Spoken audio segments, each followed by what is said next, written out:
Je suis la résurrection et la vie. Celui qui croit en moi vivra, quand même il serait mort.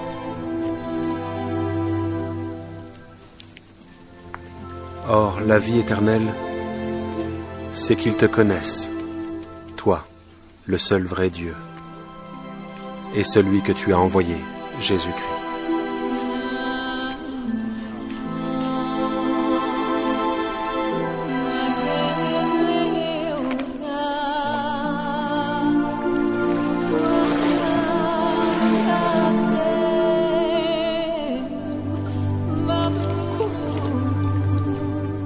L'Esprit du Seigneur est sur moi, parce qu'il m'a oint pour annoncer une bonne nouvelle aux pauvres.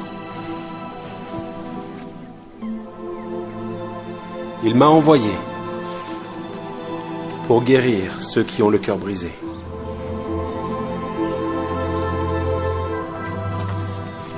pour proclamer aux captifs la délivrance, pour renvoyer libres les opprimés.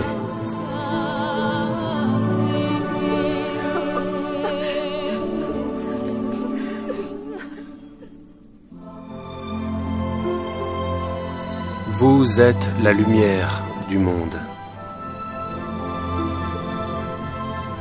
Une ville située sur une montagne ne peut être cachée.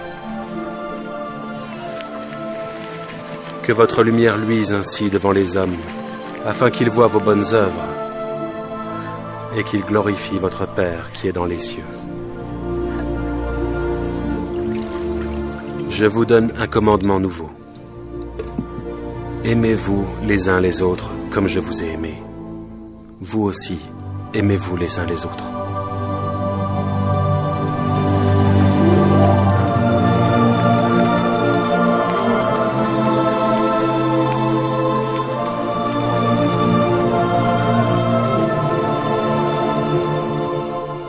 Père, l'heure est venue.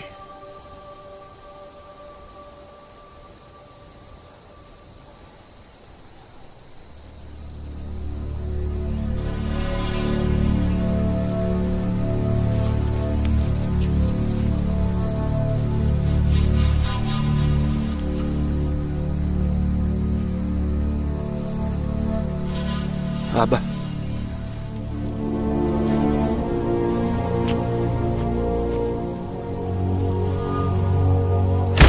Père.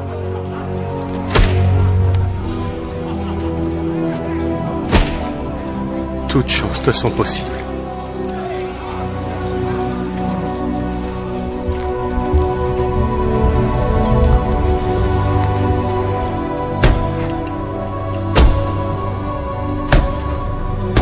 Éloigne de moi cette coupe.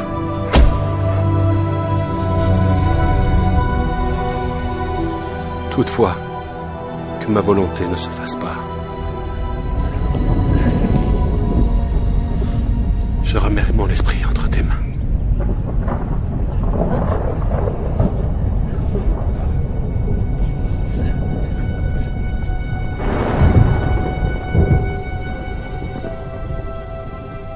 Je vous laisse la paix. Je vous donne ma paix. Je ne vous la donne pas comme le monde la donne. Que votre cœur ne se trouble point. Vous aurez des tribulations dans le monde. Mais prenez courage. J'ai vaincu le monde.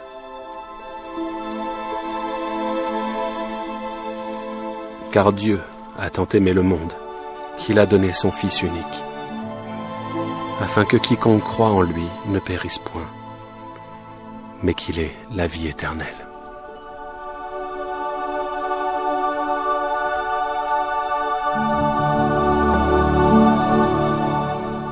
Apprendrez plus sur ma rencontre avec Jésus-Christ dans Jean chapitre 3, versets 1 à 21. Qu'avez-vous appris de cette histoire ? Comment pouvez-vous appliquer cette histoire à votre vie ? Laissez-moi vous raconter certaines des choses que j'ai apprises de cette expérience, ce que Dieu m'a enseigné. J'étais perplexe à propos de cet homme nommé Jésus. Je savais qu'il était un docteur de Dieu, mais je devais en savoir plus sur sa personne. Jésus m'a dit que je devais naître de nouveau. Il m'a dit que je ne pouvais pas voir ni entrer dans le royaume de Dieu à moins que je ne sois né d'eau et d'esprit. Ces mots m'ont beaucoup troublé parce que je voulais faire partie du royaume de Dieu. Tout d'abord, je n'ai pas compris quand Jésus disait que le Fils de l'homme devait être élevé tout comme Moïse éleva le serpent. Dans le désert, Dieu laissa vivre les hommes qui avaient reconnu leur péché et regardé le serpent de bronze sur la perche. Ah! Mais lorsque j'ai vu Jésus élevé sur la croix, ces paroles ont à nouveau traversé mon esprit. Il faut de même que le Fils de l'homme soit élevé, afin que quiconque croit en lui ne périsse pas, mais ait la vie éternelle. Croyez-vous que Jésus est le Fils de Dieu, le Messie, celui qui est venu pour vous donner la vie éternelle? Dieu vous aime et veut que vous vous repentiez et que vous vous détourniez de vos péchés et demandiez à Jésus-Christ de vous sauver. Êtes-vous enfin disposé à croire et à recevoir le salut en présent qui vous est offert à travers Jésus-Christ? Si vous voulez vous repentir et placer votre foi en Jésus-Christ, je vous invite à prier avec moi maintenant. Seigneur Dieu Tout-Puissant, j'ai besoin de toi. Je te remercie de m'aimer au point d'être mort sur la croix pour mes péchés.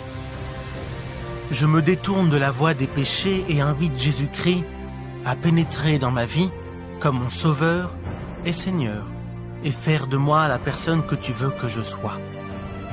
Je te remercie de pardonner mes péchés et de m'offrir le présent de la vie éternelle. Amen. Le royaume des cieux arrive.